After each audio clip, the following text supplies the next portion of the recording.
All right, just got the YouTube live going, and then I'm gonna start the recorder.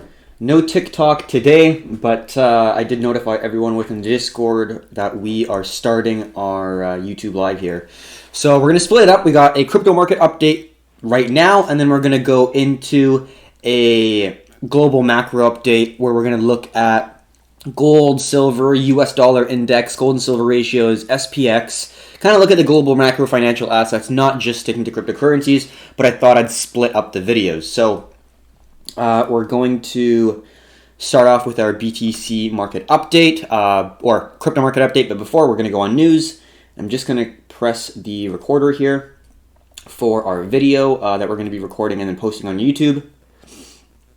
And here we go. Welcome to another crypto market update, everyone. We will be starting this video off today looking at the news topics that we went over today. Only going to be going on a couple of them, but they are pretty important in my personal opinion. So the first thing we're going to be looking at is the IMF weighs the pros and cons of a central bank digital currency. So this is really important in my personal view, because if these central banks do start implementing these digital currencies and are going to kind of go into a cashless society where they're going to be using blockchain, I do think that a large amount of people will want to have some level of privacy, because if the IMF and if central banks know every single transaction that you have ever taken place, obviously that's you have zero privacy and complete transparency, and that's kind of why cryptocurrencies were made, not completely, but for some things like Monero or Dash, they're made specifically for privacy. So I think those would be pretty bullish if we get something like this to appear, but I just wanted to discuss something that they said, because it's very important, because it could create the foundation for the next monetary system that we could be coming up with if this current one breaks, which sounds scary, but in terms of the current health of the economy, central banks, banks are getting squeezed so tight right now, and they have to do something. So let's dive into the article here. It says, in a recent keynote speech to the London School of Economics, the International Monetary Fund, IMF, Deputy Managing Director Tao Zhang briefed the positives and negatives of a central bank digital currency, or CBDC.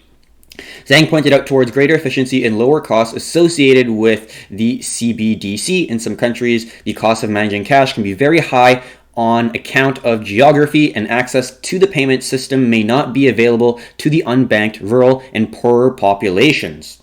So, going on to the positives and then the negatives, the IMF director said that CBDC may provide public digital means of payment without requiring individuals to hold a bank account. So this is what a lot of people are actually talking about when they say be your own bank in cryptocurrencies. You have your own ledger or your paper wallet or hardware wallet, whatever it is. You are your own bank. No one's going to be able to say you can't withdraw a certain amount of money like we're currently seeing in India and America and Canada. Like I currently can only take $1,000 out of my checking account right now because my bank withdrew, has a withdrawal limit, so I can't take out any amount of money. The max I can take out is $1,000, which is very, very limiting. Not just for me, but for everyone who's, for example, trying to take out cash. Like let's say you're just trying to buy a car right now, and it just happens to be in a situation where there's an economic collapse coming together at the same time. Well, I can't take out my whatever 15, 20 grand to buy like a normal car. And if you're going to pay in cash, that's a big issue. So not having complete control of your bank or bank account is difficult, and this would resolve this issue. Other benefits would include stability and strengthening monetary policy. CBDCs could act as a combatant against all digital assets. Now, I didn't really love that they said that. And we can see a little quote that they put just below here. A domestically issued digital currency backed by a trusted government denominated in the domestic unit of account may help limit the adoption of privately issued currencies, i.e. stablecoins, which may be difficult to regulate and could pose risk to financial stability and monetary policy transmission. So they're worried about people ditching their fiat currency, even if it's digital, even if it's a cryptocurrency. They're worried about people just completely ditching the US dollar, Canadian dollar, whatever it is, and going to these privately held stable coins like Tether. Binance Coin has one. There's a bunch of stable coins that are coming out. DAI is another one, which is a stable coin. But that's what the IMF are really worried about in this case, is people are going to be ditching whatever monetary policy that the government has implemented, and they're going to go into these private companies to hold their value. So, definitely something to worry about in their case. Now going on to the negatives, or the potential risks associated with central banks and the IMF creating their own cryptocurrency. So it says that it could steer customers away from banks as well as strain central bank balance sheets. 100%, like we talked about before, people could use Tether, people could use other stable coins to hold their cash. Offering CBDCs could be very costly for central banks. They have to create all this stuff. We see it requires central banks to be active alongside the several steps of the payment value chain, potentially including interfacing with customers, building front-end wallets, picking and maintaining technology, monitoring transaction, and being responsible for AML CFT issues. This is basically, I forget what AML stands for. It is basically knowing, it's like know your customer kind of, like a KYC sort of deal. That's for Canada. I forget what this AML, but yeah, it's basically you got to know your customer. Very important.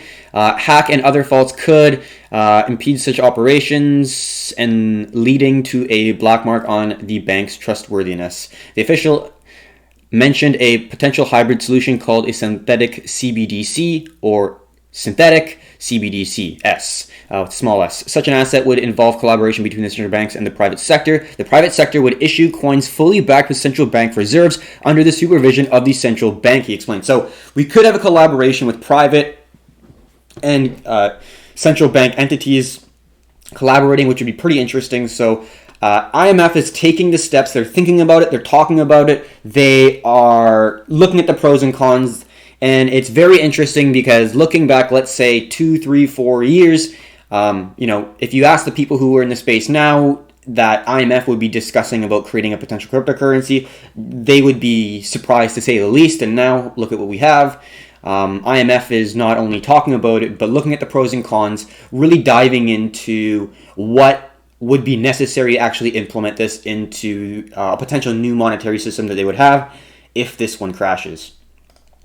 Pretty interesting stuff. The next thing we're going to be going into is a little bit of news just going into Japan. I do think that Japan is going to be a pretty key element in the future of cryptocurrencies because kind of sad to say, but the generation there and the demographics obviously is very, very weighted towards the older generation. The population pyramid or demographic pyramid is very, very skewed.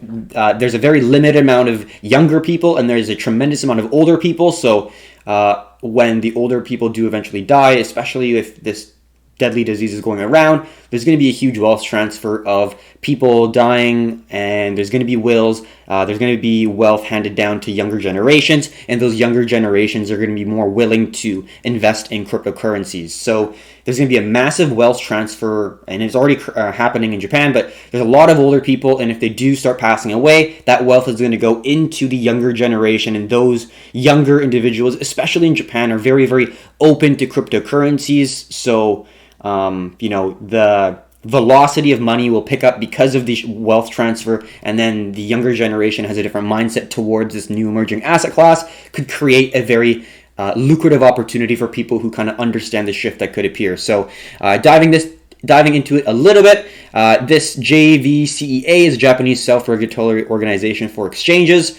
They're just revising different regulatory things for exchanges. Also will determine requirements for digital asset derivative transactions. So this is going to be your BitMEXs, your Bybits, the exchanges that are able to leverage significantly, or Prime XBT, whereas Binance, for example, or Bittrex is a crypto exchange. So you can use margin on Binance, but you're not going to be able to leverage because it's not a derivative. You're not trading contracts, you're trading the actual asset, the underlying asset. Whereas these derivative exchanges, you're trading contracts, perpetual contracts. You're not trading the actual, you're not buying the actual asset, you're just buying a contract that says you own X many Bitcoin or whatever you're going into. So another one, several financial institutions or brokerages are collaborating with blockchain operation Layer X.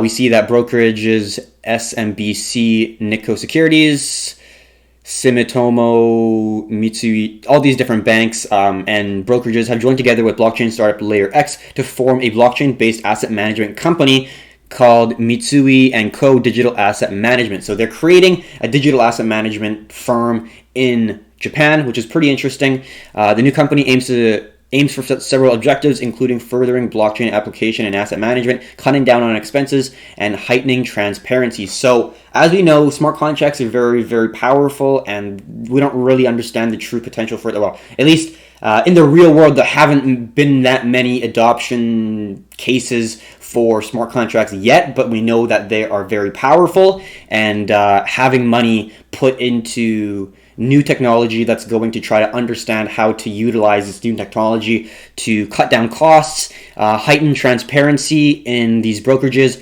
is great news in my opinion. The company looks to come together in April 2020, touting blockchain-based real estate and infrastructure options. So it's great. Not only are they doing probably equities and other financial assets, but they're also doing real estate and infrastructure options. Quick thing, GMO Coin Exchange lists BAT. An exchange in Japan lists Basic Attention Coin, which is the asset associated with the Brave web browser. Great browser. I use it, and you'll see when we go into the charts. Highly recommended. Toyota finishes blockchain-based identity solutions. So basically, Toyota is testing IDing personal IDs as well as vehicle IDs. So it says the personal ID side houses aspects rooted in self-sovereign identification, allowing people to control their personal data. Very important. Toyota aims to eventually apply its solutions globally, even outside the realms of Toyota. The vehicle ID part of the puzzle deals with things on the vehicle-related side, including registration and maintenance. So I just think that it's an easier way to organize and structure the current insurance and vehicle identification and ownership system. Basically, obviously it's very dated still to this day. Combining personal ID and vehicle ID through Toyota's solution allow individuals to control their own information. That's also a very important part of blockchain, and that's what we like to see. So a little bit of news there.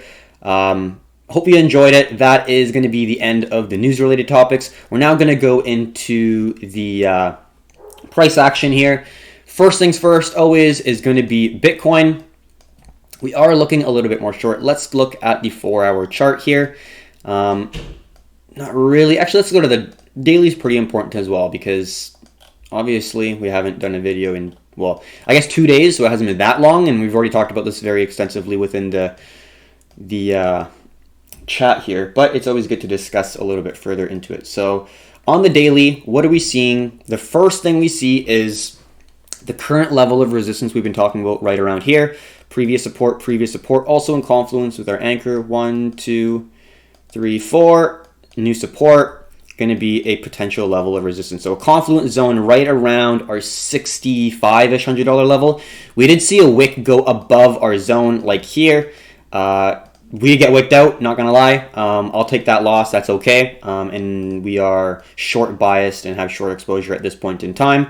But at this very moment for the price action, I'm looking at this as the current level of resistance, and we have a structural low at around 5K, 4,900. So the idea and the goal is we have a very, very tight wedge pattern right here, and we're gonna come back down to form another low, kind of like we saw here. Strong move down, pull back, and we formed like a wedge pattern kind of like here, and then we came back down. Now we didn't come back down as far obviously, but at the end of the day we did push, exhaustion, and then another push. We halted there, and it's just a matter of if we're going to halt at our 5K level here, or if we're going to break below it. That's going to be the main question here. Is right now I'm looking at this wedge. That's a really poor support, so I'm looking at this wedge right here. And it's just a matter of if we're going to break and hold this level, or if we're going to go beyond. But that's my bias, and that's how I'm viewing the market right now. Yeah, we moved up a significant amount from the low to high, but at the end of the day, look at where we're going, look at the overall global macro trends, and look at the deflation that's going on, not just in financial assets like equities and indexes really all throughout, but then looking at the potential safe havens, silver, gold. Silver's seen a massive drop. It's in the $12 ranges. It might be a little bit higher now, but it's crazy how low it is, and we are seeing a little bit of pickup, but at the end of the day, I do think there is more carnage that's going to be coming here, in my personal opinion. So I'm going to be viewing this as a key level of resistance. In that said, I do see a funnel coming into play here. So let's get another picture. I have a nice descending zone, 1, 2, 3, 4. So this is the kind of the final funnel, and then we have a support right here, and then we have a mid-range zone right here. So we got a funnel driving the price, making lower highs. We do have lower lows, but there is a level of support being held here, and we're kind of squeezing towards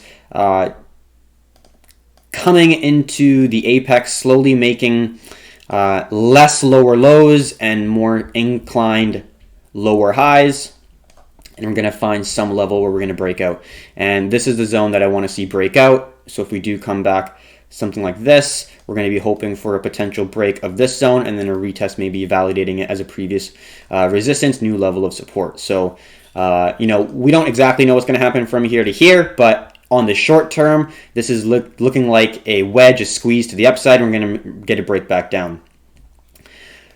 On the weekly, not a whole lot to talk about. You can just see where my trend lines are. It's pretty self-explanatory in my personal opinion, and I do think we're going to come back here. But overall, we are getting a pretty nice squeeze here, pretty nice triangle, well respected all throughout. So as the squeeze comes closer into play, it's going to be a lot more challenging to be trading, because if we're in these zones, like if we're at near the top, obviously we're looking for a little more shorts because we're near a supply zone, and when we're down here, we're looking for longs because it's a demand zone.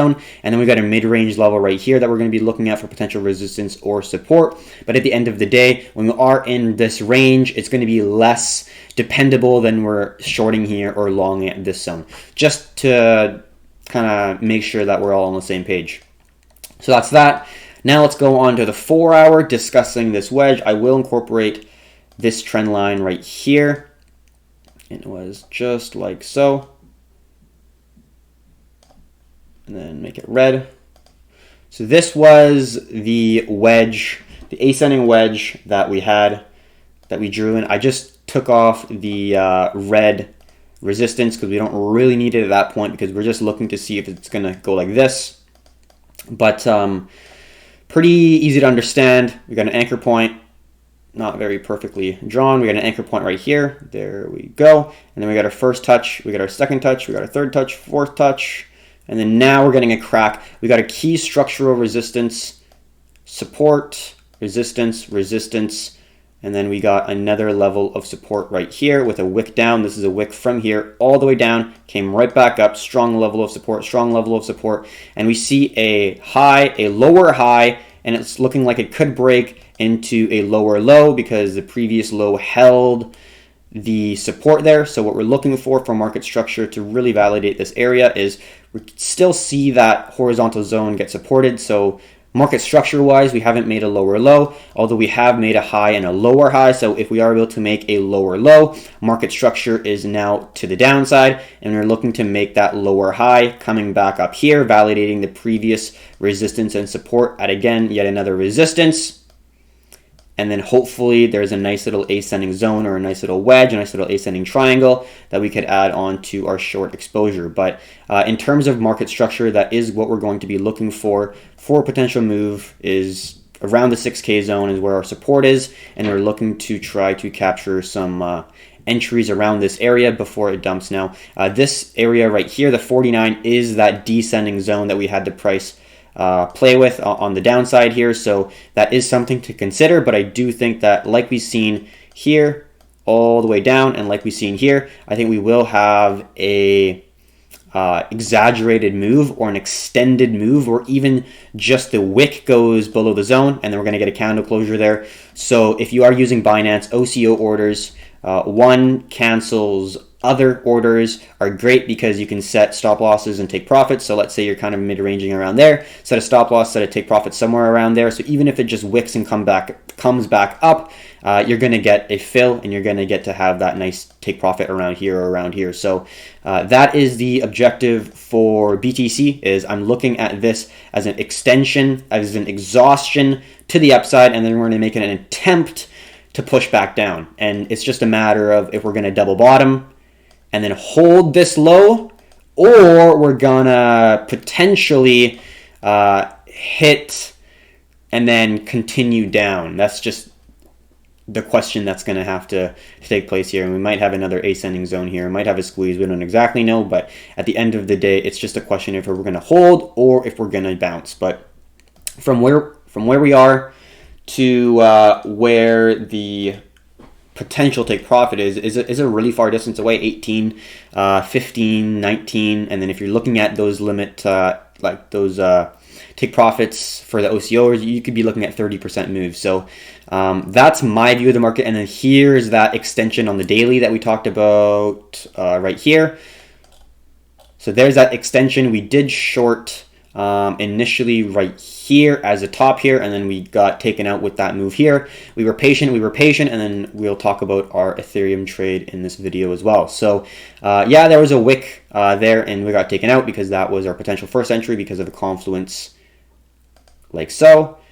I thought it was a pretty good entry, and I take that every time. That's not a problem. And then that's our first entry, and once it broke this ascending green support, that's an add-on. So then we could be limiting risk from this entry while being able to add on to our position, so we're able to make more, well, being able to manage risk and kind of know exactly how much we're taking and how much we're risking in any single trade. So that is the 4 hour. Let's go to the 1 hour. Hope you understand why we're shorting and the outlook of kind of the long-term charts. This is going to be the 1 hour. Let's just talk about it right here. Because we had a head and shoulders, which was nice. We talked about it. Has not broken the breakout point yet. And this was the head and shoulders we talked about. Here is the left shoulder, head, right shoulder, rejected, came back, right shoulder, sellers, again, sellers, and then pushed back down. So there was a bit of a battle here. Initially, the sellers were trying to push the price down. We see that after a push down with a wick, we got a pullback. And then this was the potential right shoulder. We could not break below the zone, as we can see right here. Came right back up. And then the sellers were able to keep it above, keep it below the left shoulder here. If it went above here, if it went above the left shoulder, that would not be a head and shoulders, and that price action pattern would be invalid. But because it held this zone, it is a head and shoulders pattern. We have not seen the price complete the head and shoulders pattern because we need to see the price break the 6K zone in order to create a lower low. Completion of a lower high would be the entry for our short trade. So that is a potential opportunity. That is the first price action pattern. Another thing is this wedge that we talked about right here. We see right here is our first reaction, and then we see another support. We see resistance, resistance, resistance, resistance, resistance, resistance, support, resistance, resistance. So that's a very strong ascending zone for a resistance. And then we see support, support, support, support, support, support. That's an area of support. And then we broke that zone, as we can see. Let's take all this away and start from scratch. We broke that zone, as we can see right here. We broke below it, and now we're pulling back to validate this area as a nice new level of resistance. Right here. Double confirmation would be breaking this zone too. So once the price breaks here, we not only have the ascending zone broken, but we also have the horizontal zone broken to the downside as well. So market structure, price action would both be completed at that point. And as we can see, volume is already looking strong for the sellers. We see more sellers coming into the market than buyers by a significant amount. So VSA is already great.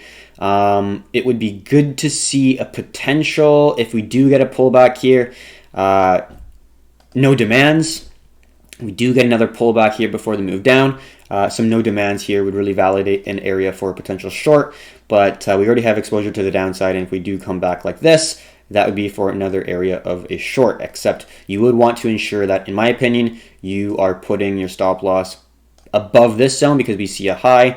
Test, test, test. So you want to put your stop loss maybe above this zone because we could get the price come up here, little wick to the upside, and the major area that the price has been able to hold below is around the $6,400 zone, which is right around here. So I think if you are looking for a potential short in around this area right here, this would be the area for a stop loss. First potential take profit would probably be here, looking at a risk reward of like 2.8 to 1. Let's look.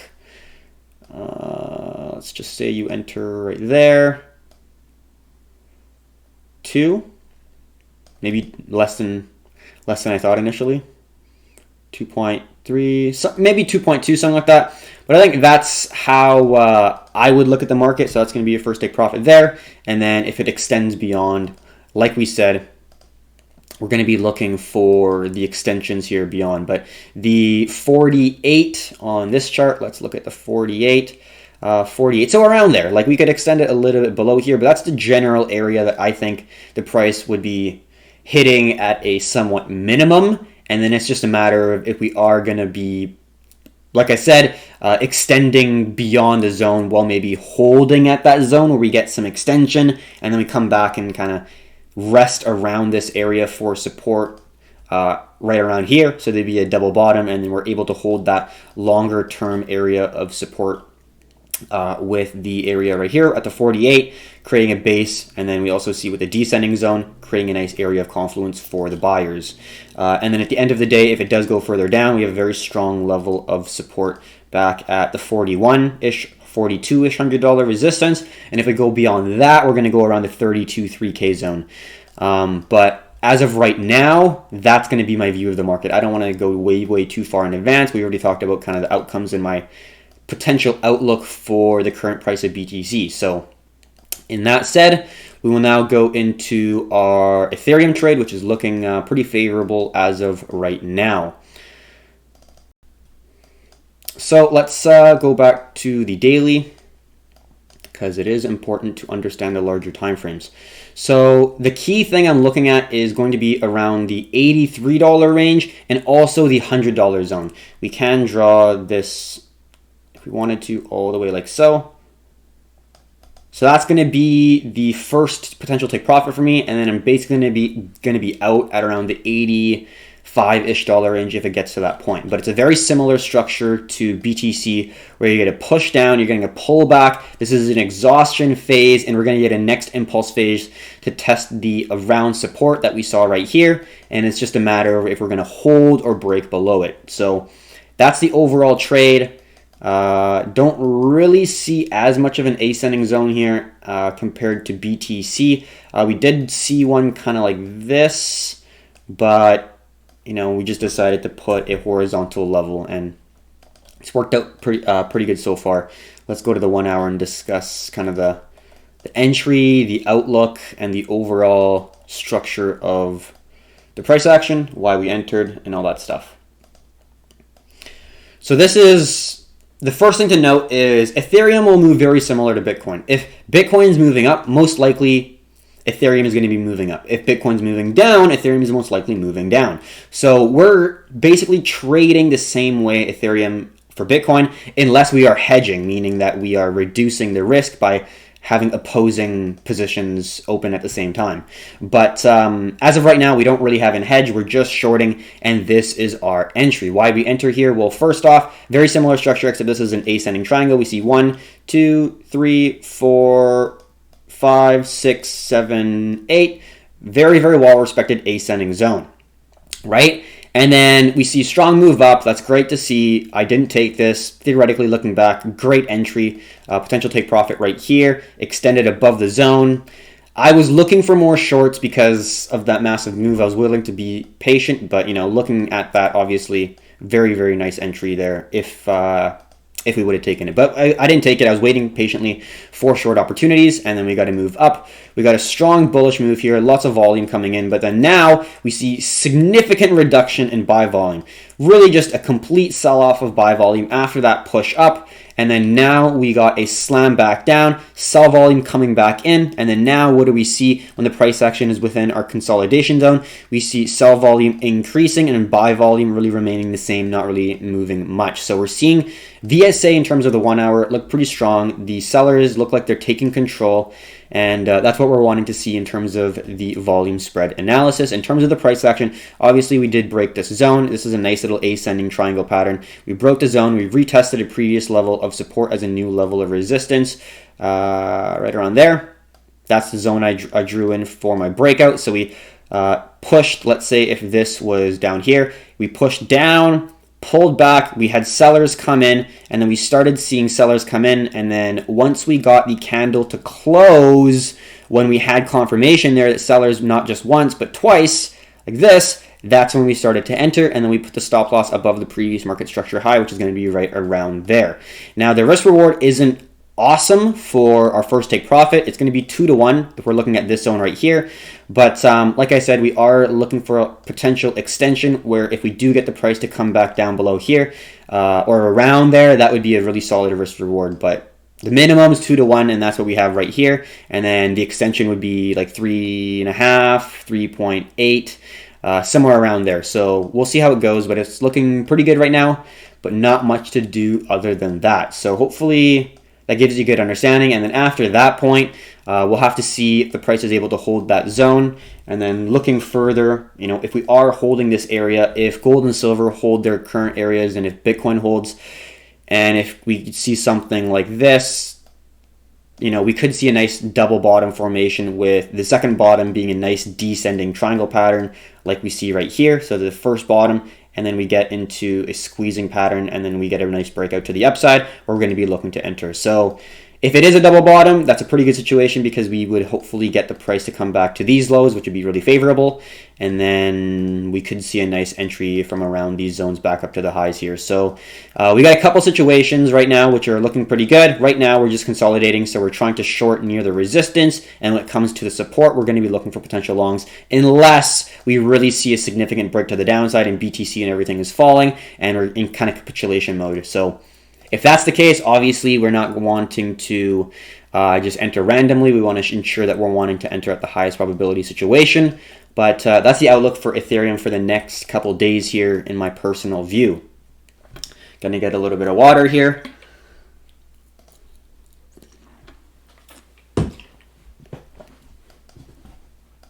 All right, and I'm gonna get a little bit of coffee. Gotta get the hydration and then the energy.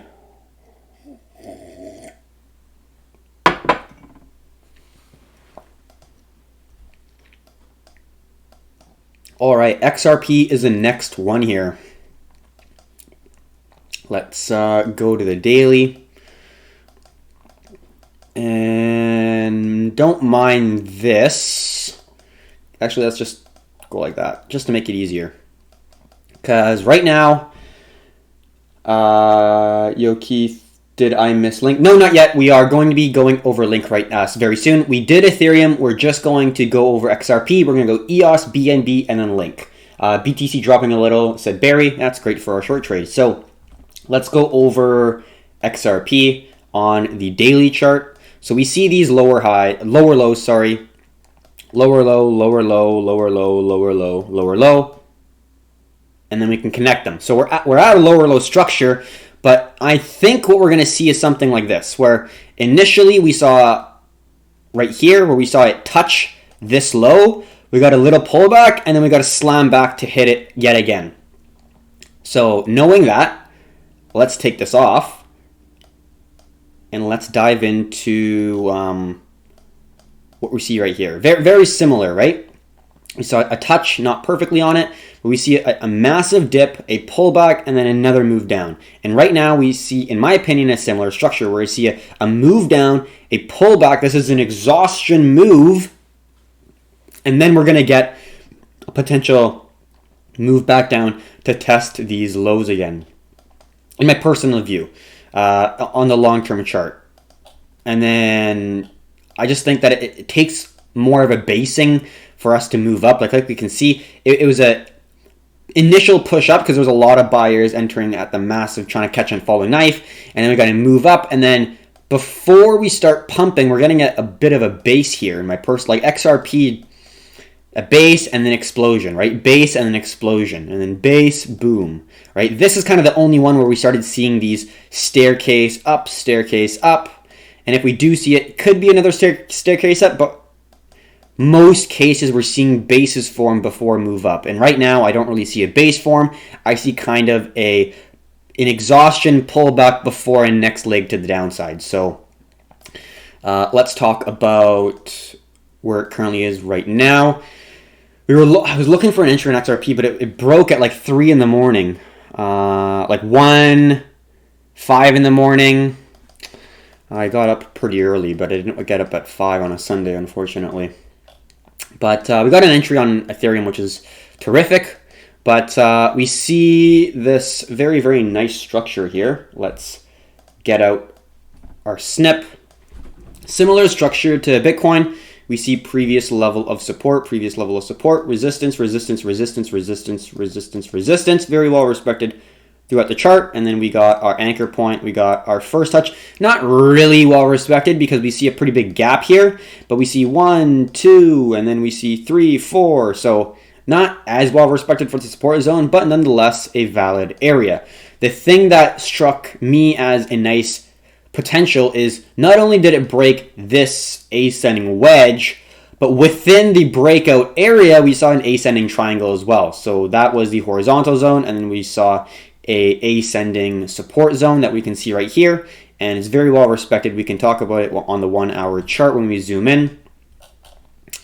But that is looking at pretty phenomenal here. 1, 2, 3, and then we got to push down, validating previous support as a new level of resistance, and now we got to push back down. But could look for pullbacks, I think, but we're right now at a pretty strong level of support right around here. Strong level of support. We've rejected pretty well off this zone, and then now we're coming back to this same area. So we could go further, but at this point in time, it's not looking like a favorable entry because we're basically right out of support.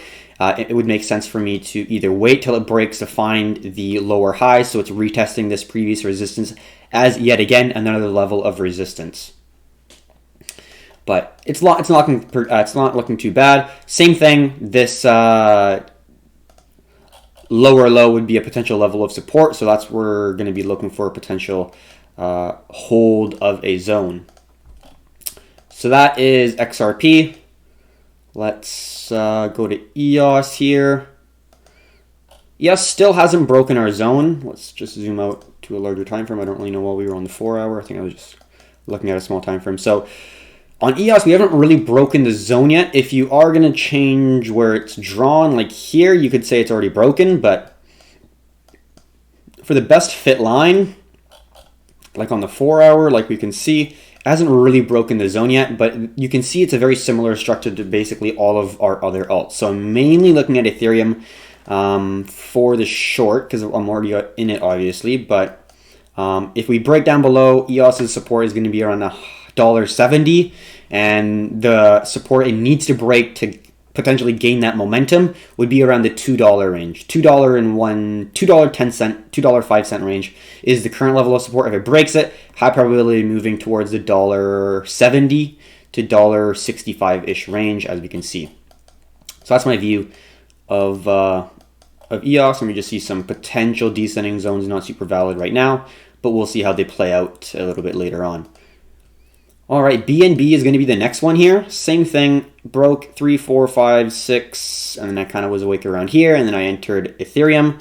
So BNB looks very similar. Like I always say, you don't need to enter every single trade that looks amazing. You just need to enter the one that you think looks the best. Because how the market works for cryptocurrencies is they're going to move similar, where Bitcoin's going to move one way, and a lot of the alts are going to move in similar directions. So you need to find the best price action pattern that you can within the alts that you're going to be looking at. That's also going to give you the liquidity that you need, so you don't have to worry about getting filled, getting skipped if you have a stop loss that's too tight in terms of the stop and limit price and all that stuff. So two things to think about, but for all the for Ethereum, XRP, EOS, BNB, Link, those are all very, very liquid, and you will not have a problem trading them.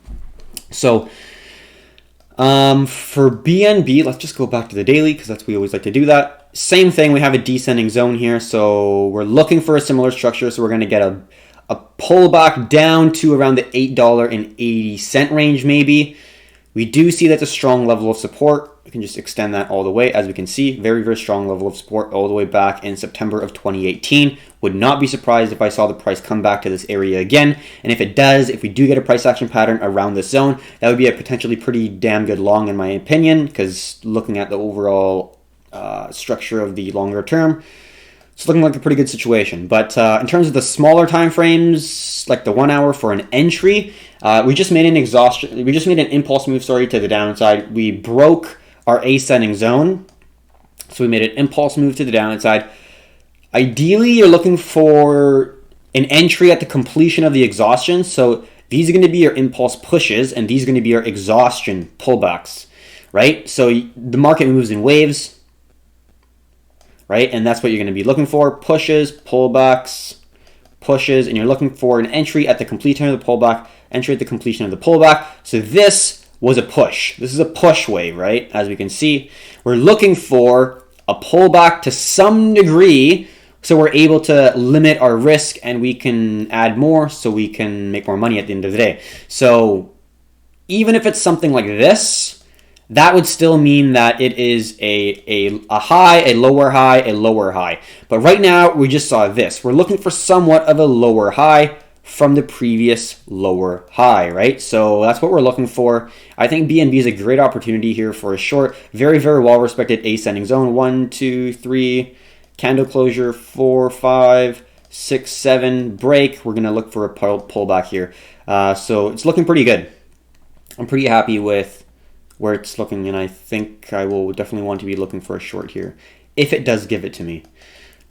We do see it's failing pretty hard here. It's kind of going full capitulation mode where it's going down. It's just going boom, boom, and getting smashed down with increasing sell volume coming in. So if we do get a pullback here, that wouldn't be a bad situation to be entering. Obviously, if you do have to leave quite a bit of room. If you are looking and maybe want to see this bounce a little bit, an entry could be around here for a bounce area, previous level of support, previous level of resistance, also right around here, previous level of support, previous level of support, previous level of resistance. So if it does come back around here, that could be another option. I don't know if it's going to go all the way up this way, but this could kind of be your final area for a potential zone here. If it goes above that, that's a pretty significant pullback, and I think that'd be a little bit worrying. But kind of the final area here, next area would be somewhere maybe around here, depending on how the price is looking. But at the end of the day, I do think that the stop loss you'd want to have kind of up here, because if it goes above this zone, I do think that it's probably having quite a bit of momentum to push the price back up to this zone, and then we'd also probably be breaking a descending zone like so. So just keeping that in mind. So we'll see how it goes. We already have short exposure, so we're not rushing to try to enter as soon as we possibly can, because we already have short exposure and we're happy with that entry. And that's about it for BNB. You know, we'll see how it goes. We'll see where the price pulls back. If it does pull back, if it does, we'll be looking to enter. But if it just kind of comes down here, holds, and then plummets, we don't really have enough of an edge in that. If it pulls back, and if we see on the smaller time frames a price action pattern around here that's able to provide us with a little bit more edge, then we'll be able to trade. Link is the last one. Hopefully you are still on here, Z. Let's go back to the daily here. Gonna try to basically imagine this line not being here, because that was obviously a very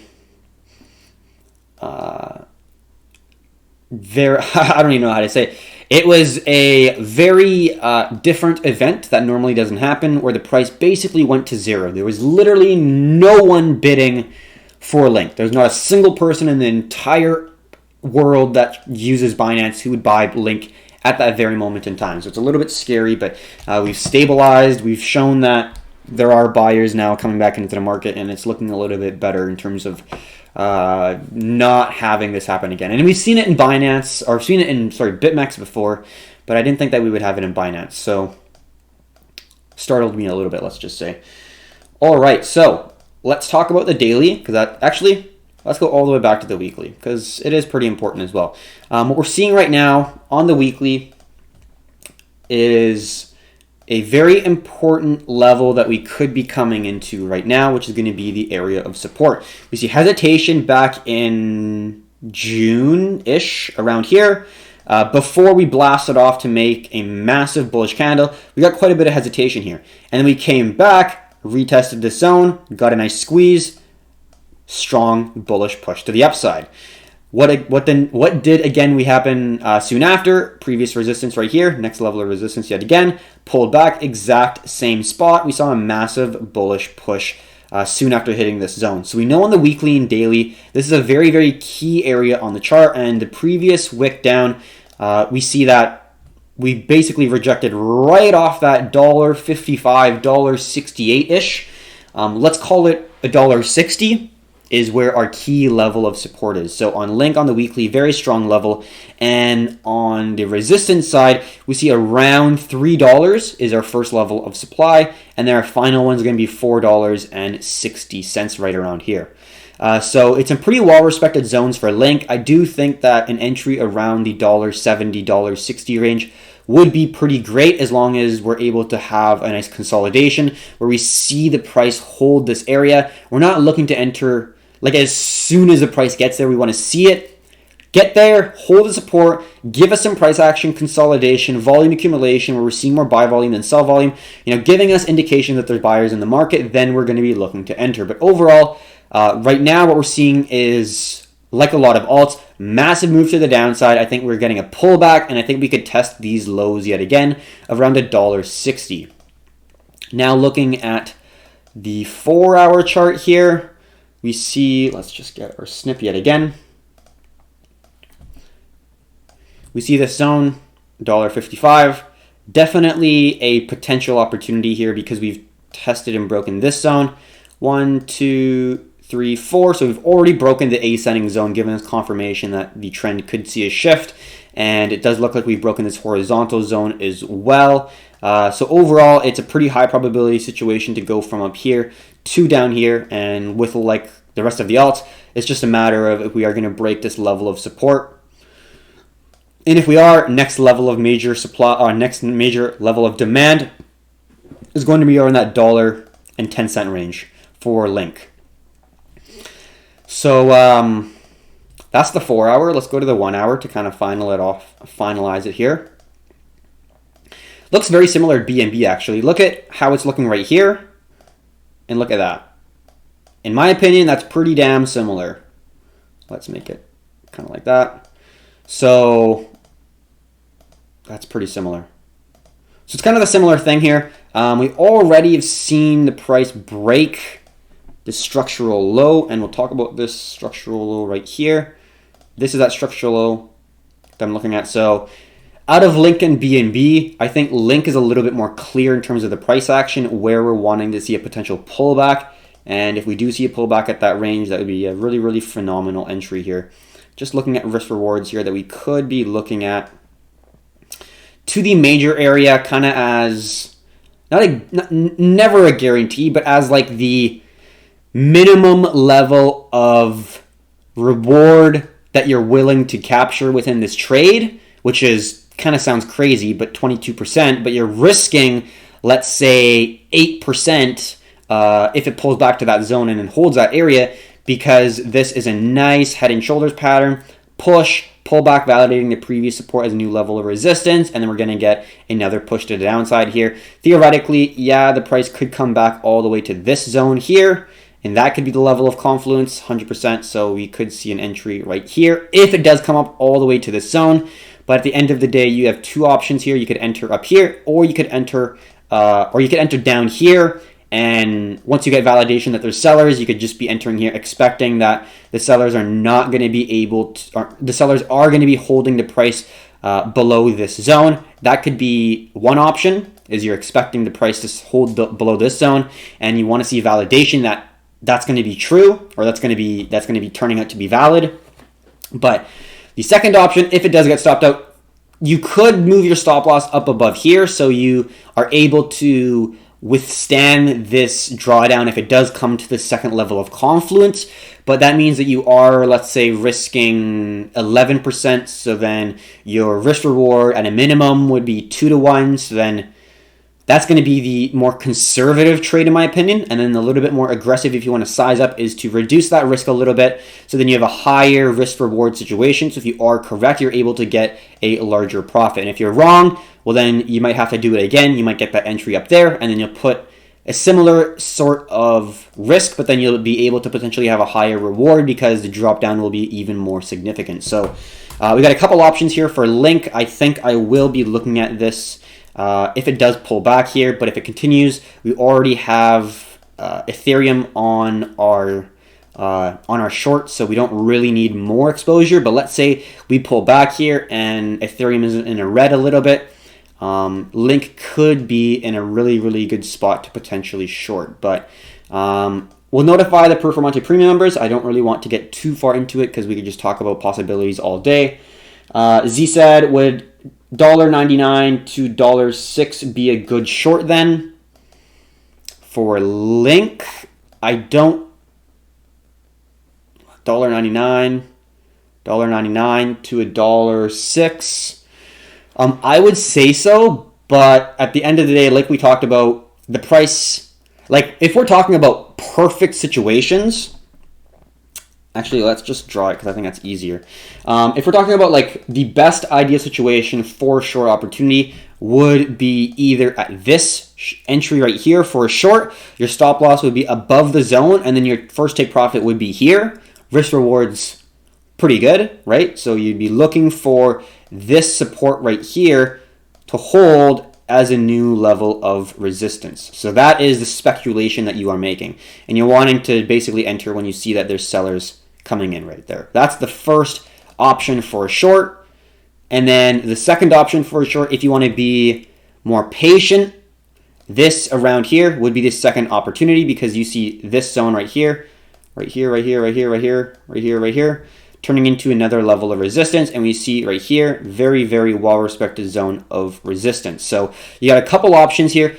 What you could do is enter here and get taken out and then try for here, or you could just have a large stop loss and be willing to accept the move back all the way to here, and then you're going to get a move down and you'd be willing to accept it, or you just don't enter until you see the price come up to these levels right around here. So you have a couple options here. Depends on what your risk parameters are, depends on what you're entering already, depends on if it's a hedge, if it's a single trade, all that stuff. But that's going to be the two options that I think that you have is a short here, is a short here, stop loss here, or stop loss up here if you want to be a little bit more conservative. And then your first major level of take profit will be around this $1.60 range. And then you may get some wicks protruding down below the zone. So you might think that maybe 25%, 30% somewhere as an OCO order if you are able to catch that downtrend spike. But being conservative, I think having a decent amount of captured profits around this zone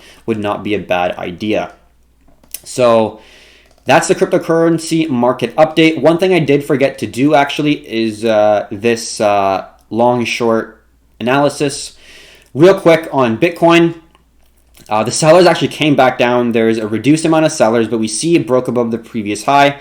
And it could just be a spike retesting this previous resistance as a new level before trending back up. And then we see a rejection from the longs. So we're not really getting any interest from the longs, not really getting any more margin trades long on Bitfinex. And we see that there was a reduced amount of shorts, or people took shorts off, but at the end of the day, we are seeing an uptrend for the shorts and we're seeing a downtrend for the longs. So that's basically the analysis on the 1 hour chart. Pretty big rejection here. We got 34 minutes left, obviously. 15 minutes probably going to be a nice pullback. Very, very significant bearish candle with lots of volume coming in. This could be a nice little pullback validating this previous zone. We always want to make sure because wicks are obviously something that ideally we don't want to get into, but at the end of the day, if you do want to actually enter, like let's say you're waiting for candle closures, you're never going to get a perfect 4-hour, hour, 50-minute candle closure to come together all at once in a single time frame candle closure. Obviously, it happens. Every 4 hours, it happens. But if you're going to wait for all 4 sequences of candle closures to close, you're going to miss a lot of opportunities. So it's a fine balance between waiting for the candle closures, hopefully, ideally 1 hour. Sometimes I do trade just on the 15-minute if I am looking for that nice, solid entry in the smaller time frames. But that's just the way of the markets is you have to be able to look ahead of time and kind of speculate on something that hasn't happened yet, and kind of creating a probabilistic situation where you're able to assess the situation and the probabilities of one outcome happening compared to another. So that's basically it. We will do our economic market update shortly, and we're just going to close this recording. I will start another recording, but I won't turn off this YouTube live. Actually, I do have to get some news updates for the economic segment. I don't want you guys to wait. So I will stop the YouTube live as well as the recording, post it, and then I'll start the economic update because it's a little bit more slowed down, whereas the cryptocurrency market obviously is a little bit more fast-paced where we're looking at the hour chart. But, for global macro, looking at the SPX, looking at gold and silver, we're looking at a little bit more longer-term time frames and kind of understanding the larger plays that could be potentially coming through with them. So thank you very much for watching, everyone who has. We got, I think, 5 people at the high there, which is pretty good. I'm very happy about it. Thank you very much for dropping comments and stuff. Like I said, if you have comments and it's your first time, we go over all the comments, so definitely drop them if you have any. So thank you very much for watching, and until next time, have a good one.